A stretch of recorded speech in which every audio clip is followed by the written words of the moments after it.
So today I'll be showing you how to create this professional flyer in Canva for your social media platform. So if you are interested in seeing how you can achieve something as polished and professional as this, keep watching. Now the size for this design is 1080 by 1350. So this is just the generic size for your Instagram post. So let's start off with a background.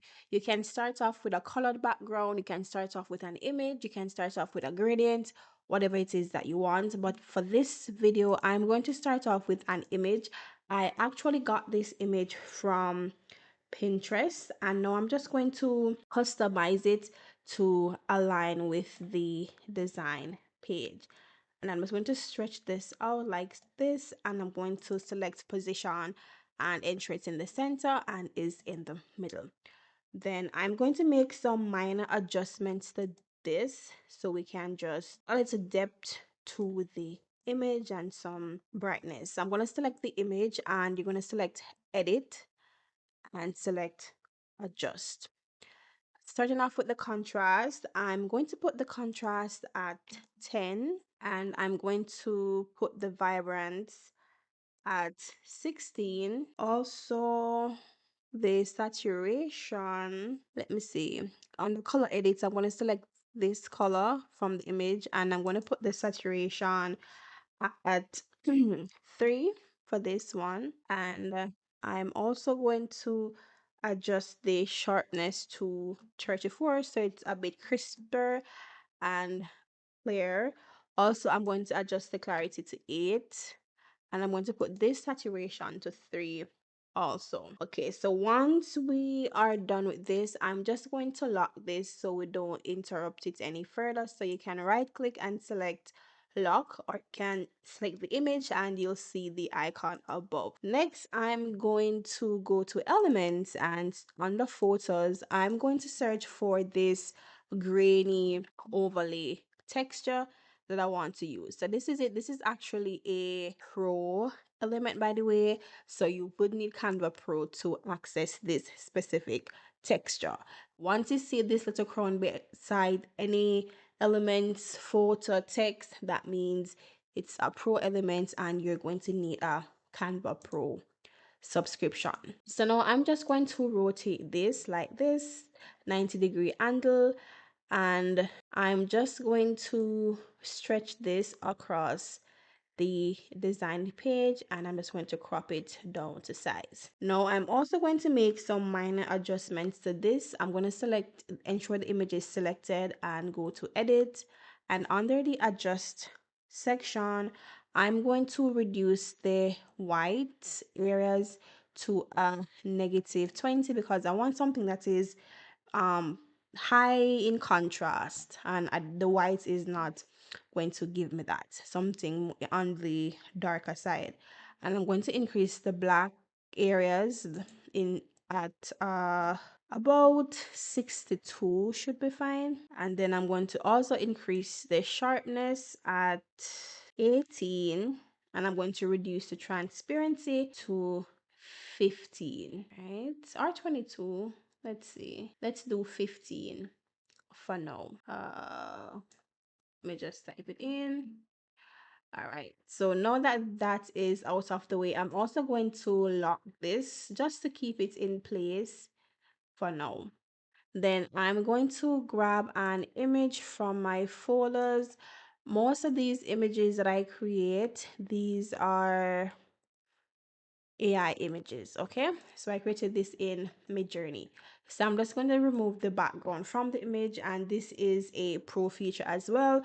However, there is a site called remove.bg that allows you to remove the background from your images for free. Now what I'm going to do is I'm going to go under apps right here, and I'm going to search for image blender, and I'm going to select this one right here, and I'm going to choose the radial effect for this specific image. So I'm going to select radial, and it's going to give you this linear line, and you're just going to adjust it based on how you want the fading to be.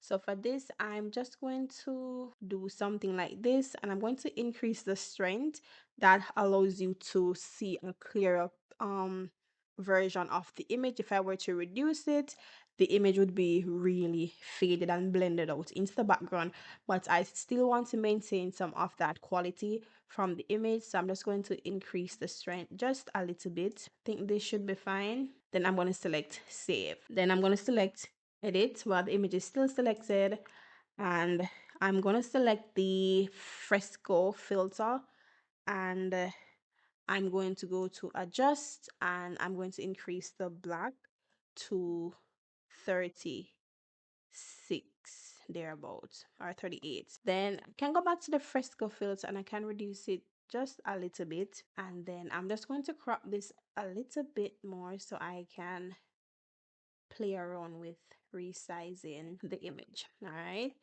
so I'm just going to pull the image up like this. Should have something like this, and we're looking good for now. So now it's time for us to add some text to the design. So I'm going to select T on my keyboard for a text box, and I'm just going to make up a names for, so for example, Lash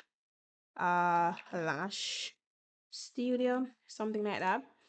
And I'm just going to increase the size of this. And let me show you something. Whenever you drag your image, you realize you have this highlighted purple pinkish border around the image. So that's like a margin, and we're going to try to ensure that all the important information is within this margin. So I'm going to go to settings and go to file and select settings, and you're going to enable your rulers and guide. And I'm just going to tug on the ruler and bring this line here, where you see it meets with the margin, you're going to leave it. Then you're going to pull another one down like this, and then you're going to do one horizontal and then another. So we're going to center this, and we're going to put it in all caps, and we're going to use Poppins for this, and we can use the regular font. And then we can select effects and lift this a little bit so it stands out, right? We can reduce the size just a little bit more. Let's see, probably can put it at 24 thereabouts, and increase the line spacing just a little bit. Okay, that should be fine for now. And I just adjusted the image just a little bit just to ensure it is centered. Now we're going to select T again, and we're going to say wake up with, and we're going to put this in lowercase.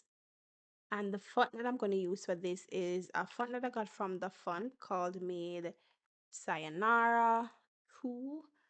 And I'm just going to zoom in just a little bit, and we're going to increase the size of this.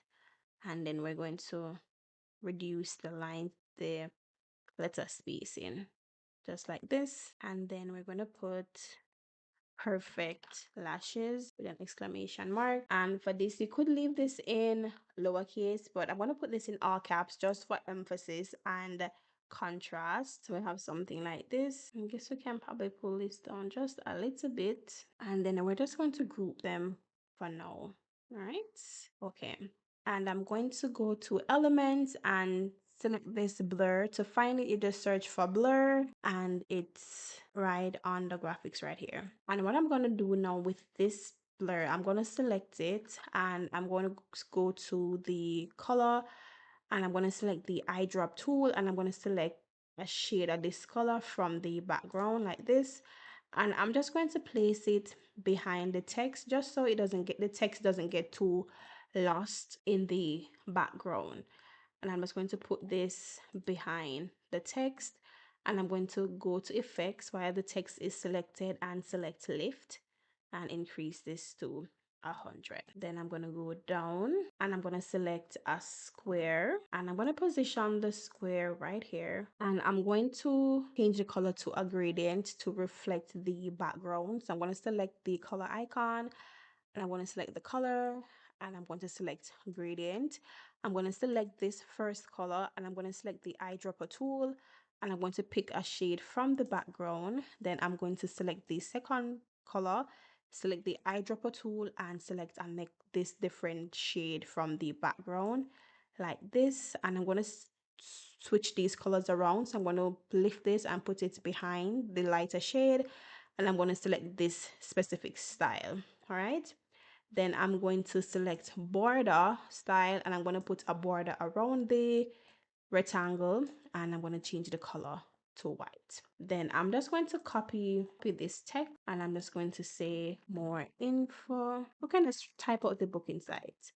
Lash, no, Lush, Lash Studio dot booking. And what we can do now is put everything in lowercase and bring the size down and ensure everything is aligned in the box. So we're going to select the box, the rectangle, and this, and we're going to position them in the center, and we're going to do the same for the text. And now we are gonna put this in full screen just to see how we are looking, if we love the position of everything. I think we can pull this down somewhere like this. Okay, let's see. And I'm okay with that. So this is how you can create a simple professional flyer for your promotional services for your business. If you like this tutorial, don't forget to subscribe, like, comment, and share this with someone who might find it useful. Until next time, stay safe and stay blessed.